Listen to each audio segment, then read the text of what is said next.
Hi there, welcome back to the Audit Sprint playlist, where we dedicate this time to answer anywhere between 10 to 20 multiple choice questions dedicated solely to a particular auditing theory topic. And our topic for this drill is internal controls, and we have prepared 10 questions for you.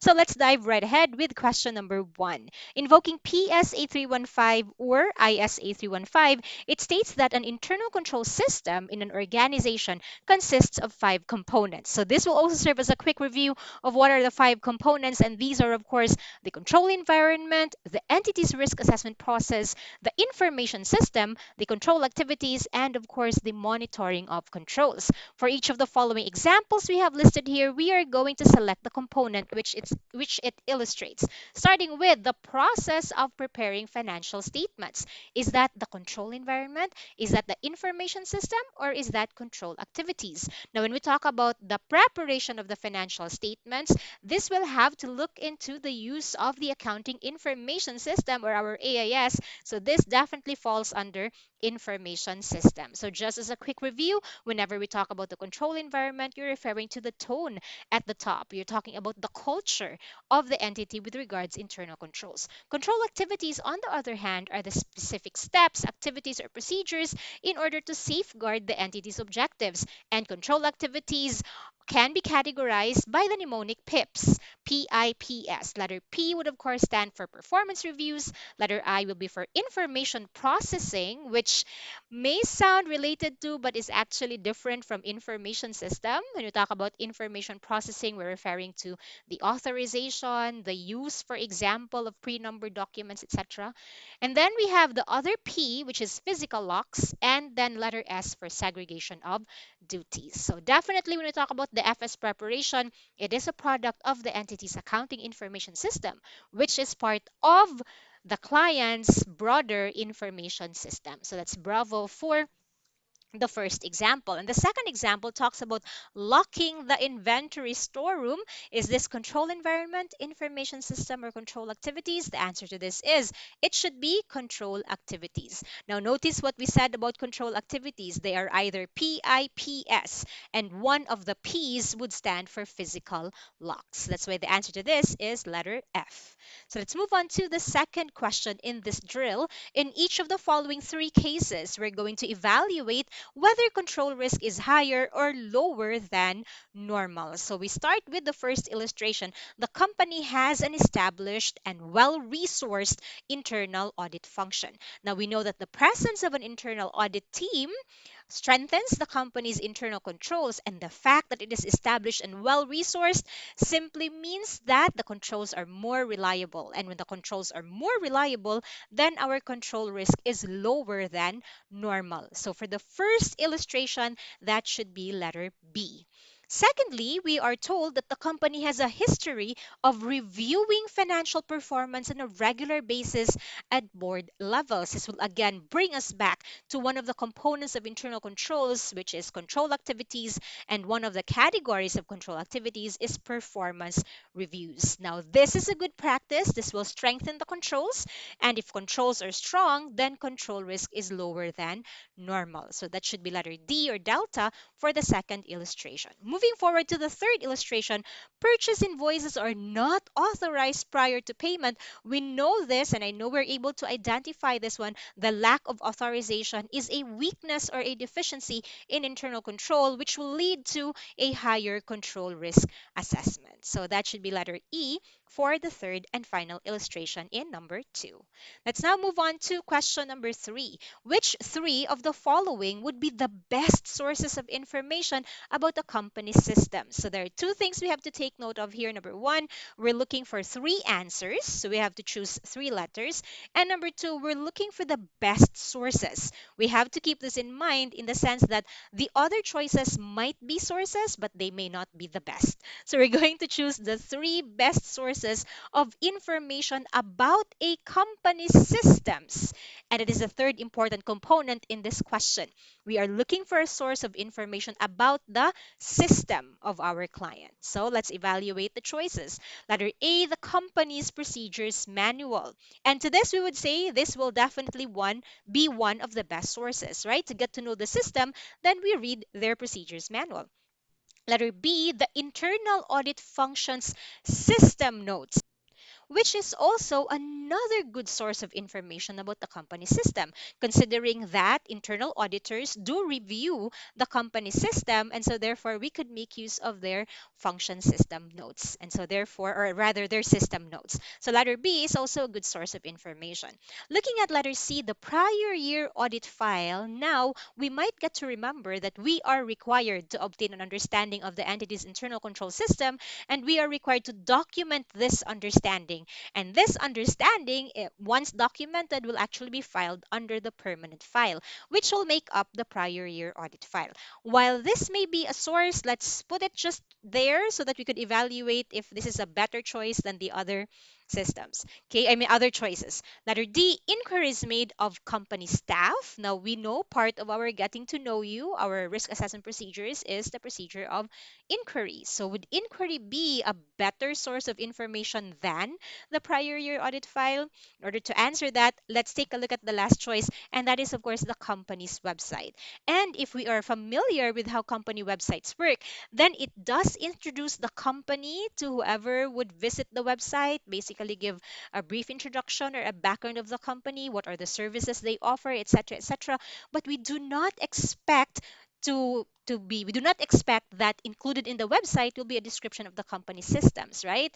It's not a thing that is divulged in the website. So it's not letter E. So we are now torn between the prior year's audit file or inquiries made of a company staff.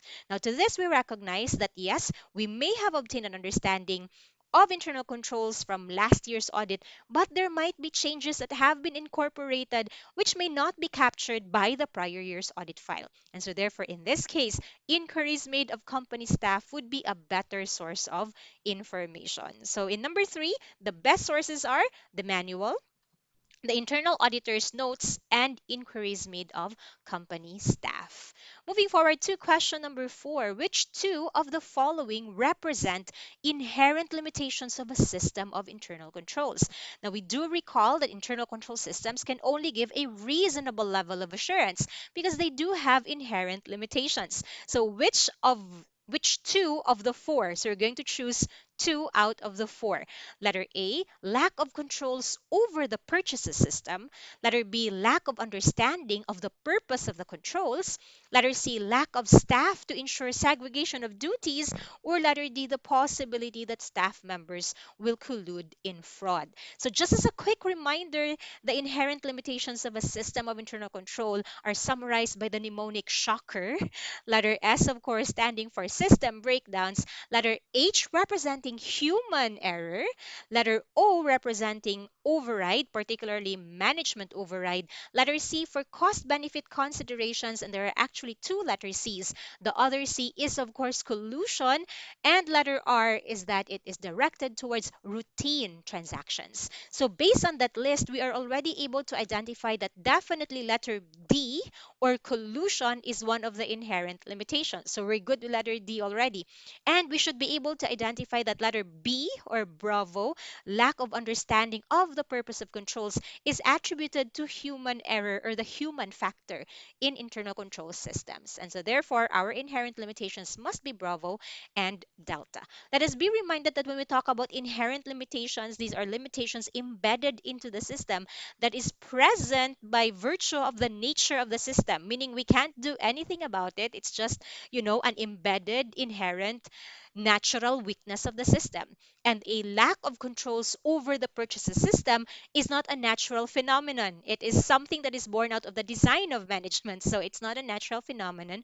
Similarly, the lack of staff is also not a natural phenomenon in internal control systems. That is why our answers are Bravo and Delta. Moving forward to question number five, with regards to internal control systems in small entities, we are going to select whether each of the following statements is true or false. So let's evaluate the first statement. Smaller companies are more likely to be successful in the implementation of segregation of duties.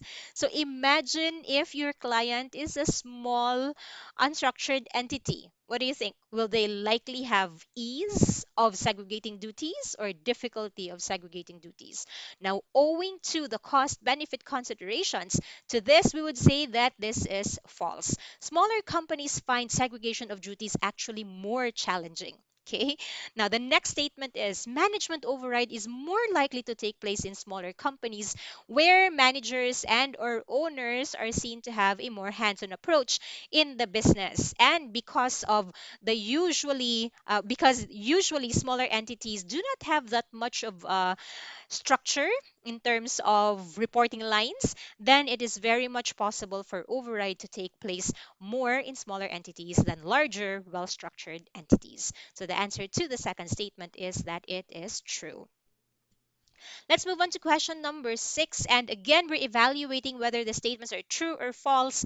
Let's start with the first one. Business risk is the risk inherent to the company in its operations. And we recall business risk is actually the broadest concept of risk in that it is whatever attacks the objectives of the business. And for as long as the company does business, there will always be business risk. So the first statement is true.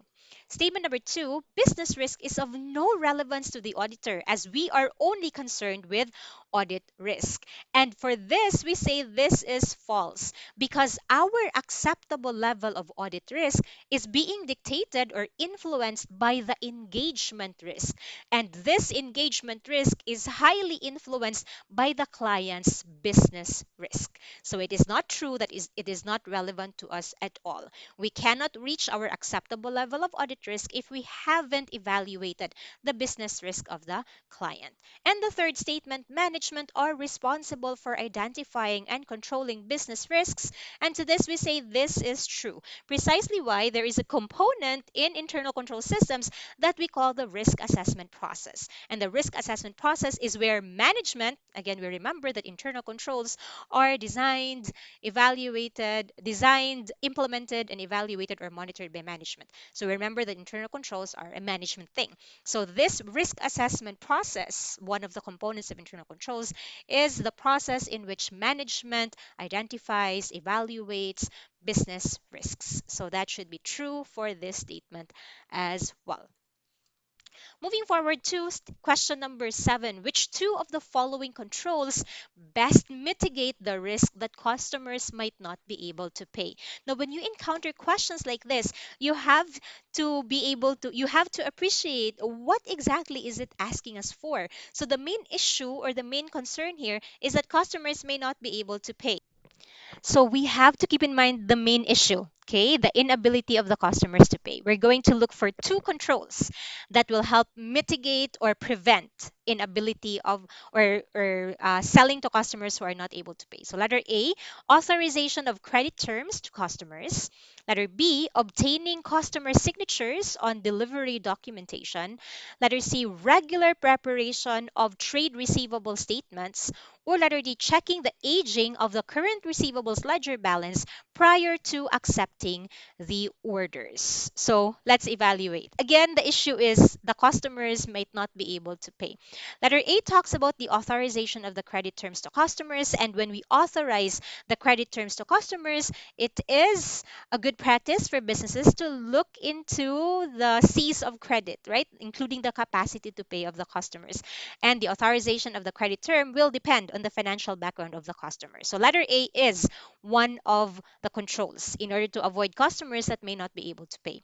When you obtain customer signatures on delivery documentation, this particular control does not actually factor in the customer's ability to pay. It's just asking the customer to acknowledge the receipt of the delivery of the goods. So this will not be able to address our issue.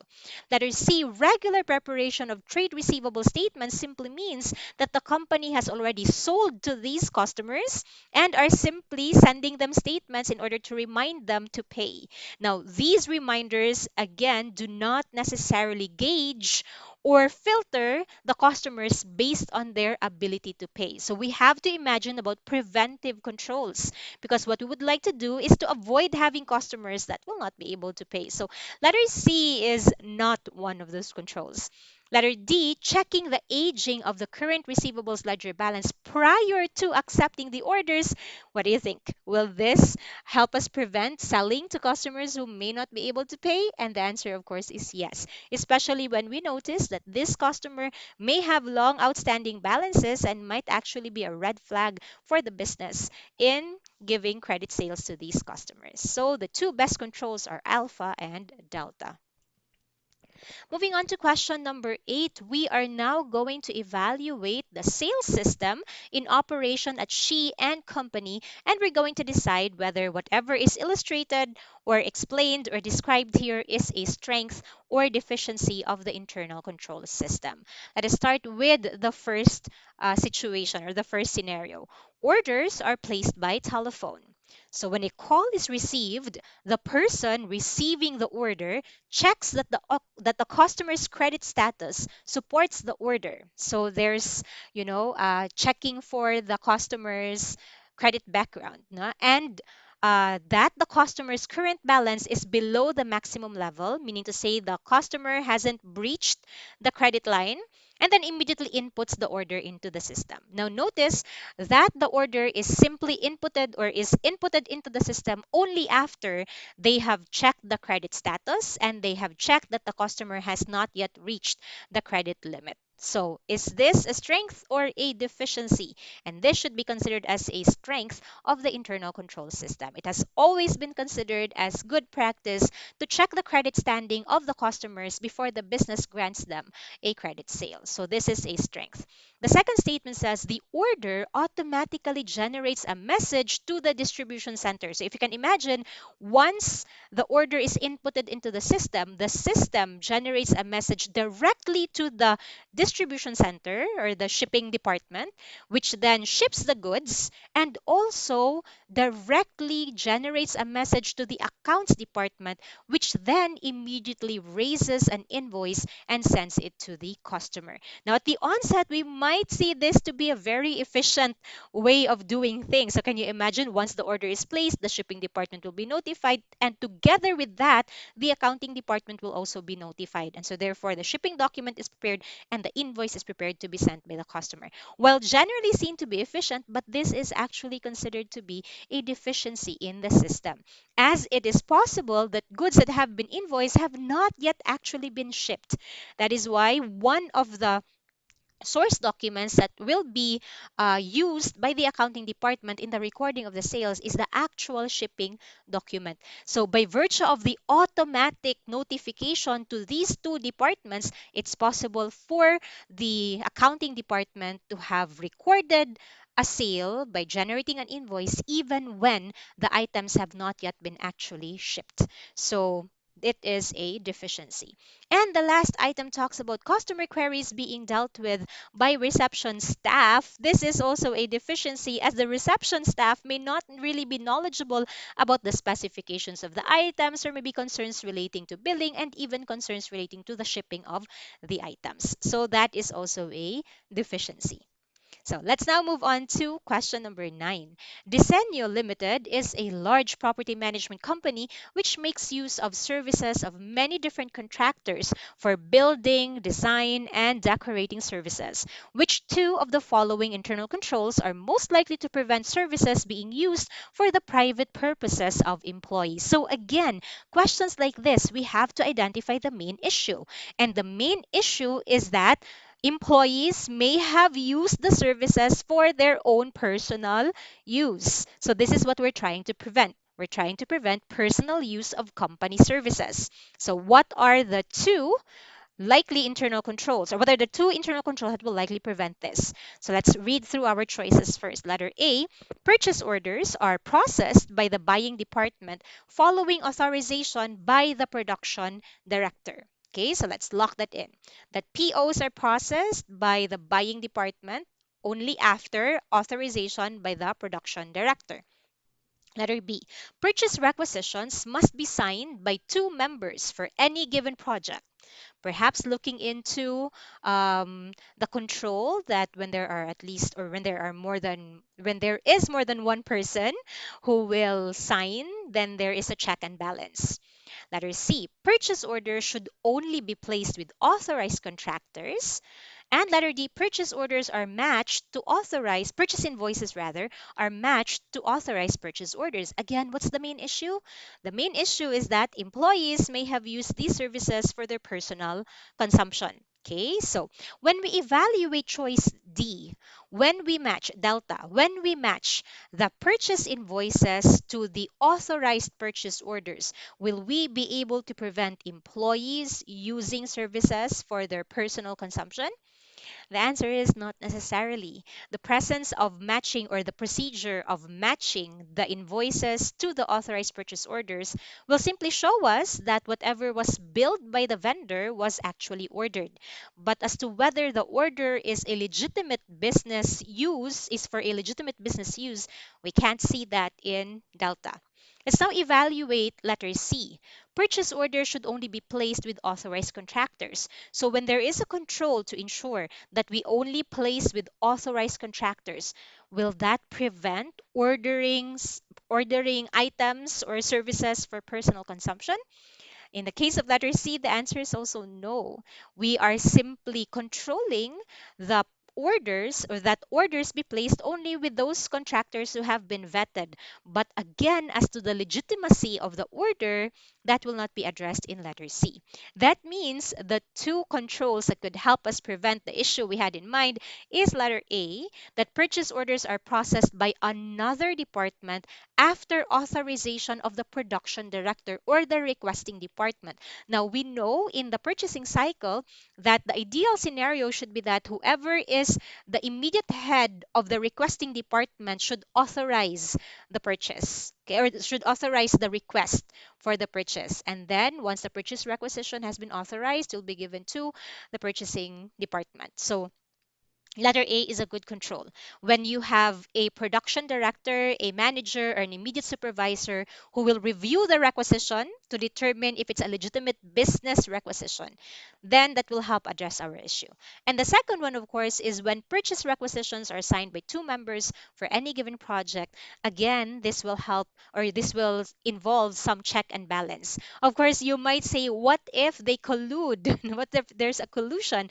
And then we get to say, well, that is an inherent limitation of internal controls, right? So alpha and bravo for number 9. And going to our last question for this drill. Yes, there are only 10 questions for this drill, but I hope you got to see just how interesting it is to answer internal control questions. Let's go to question number 10. The organization structure at Pagbabago Limited is as follows. You have the production department, which is headed by Ed, whose deputy is Sa, or assistant maybe. No, the deputy or the assistant is Sa. Ed reports to the managing director, Nang. There are several other departments. There is sales and marketing department, there's accounting department, purchasing, HR, internal audit departments. Which of the following statements reflects the ideal situation with regard to purchase ordering? So, looking at the ideal situation with regards to purchase ordering. And to this, we again recall that when we talk about the purchasing cycle, then it would normally start with the purchase requisition. And this purchase requisition is executed by the requesting department and approved by the head, the supervisor, the manager, or whoever's in charge of the requesting department. Now, this purchase requisition, once approved by the immediate head of the requesting department, will then be forwarded to the purchasing department to determine if there is indeed, if there are no more inventories or stocks of the said item, and so on. So let's try to see what's the ideal situation.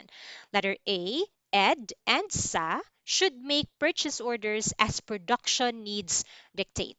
Notice again that Ed is the production department head.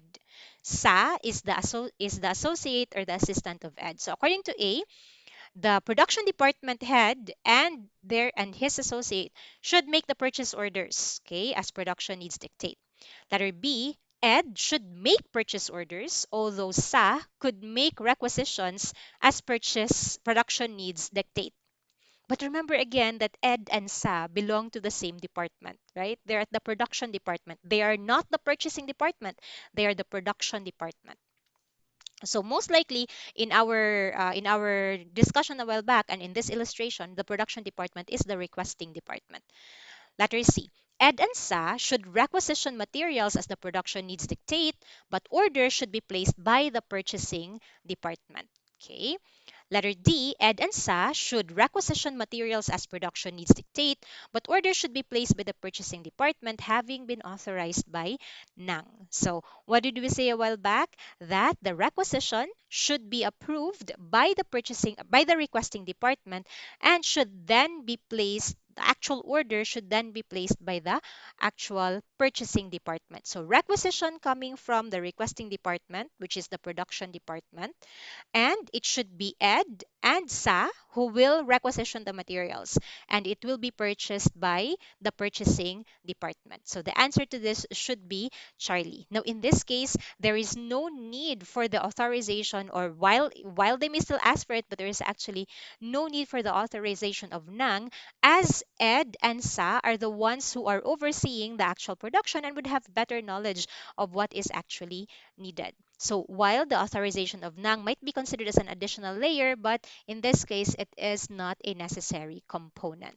So in the answer then to question number 10 should be Charlie. And this completes our 10 item drill for internal controls. And I'd like to say congratulations, you're making good progress. I hope to see you in the next video here at the Audit Sprint.